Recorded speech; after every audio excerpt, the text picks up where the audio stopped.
So mga katakers, kompletos recados na siya. Nilagyan ko ng oyster sauce, soy sauce, paminta powder, pamintang durog, chili flakes. O, diba?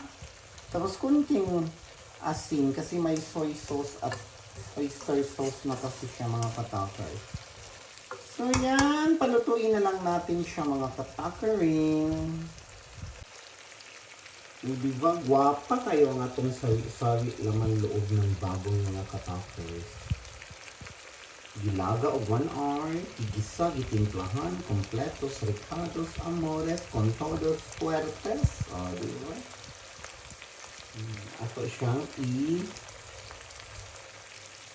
ipaituso natin mga katakers. Ano ba yan? Nabubulol na ako. Sarap. Tutok na siya mga katakers.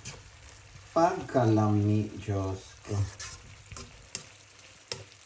Napasubo na sa datong vahaw ani mga katakers. Dali na mo, Papa. Kanaan ako ninyo, Papa. Magpakao na ta mga Papa. Yan ang mga katakers. Luto ng ating adobong sari-sari laman ng baboy. At baka pala siya mga katakers kasi nung tinikman ko nalasahan ko ang isang karne from the baka siya.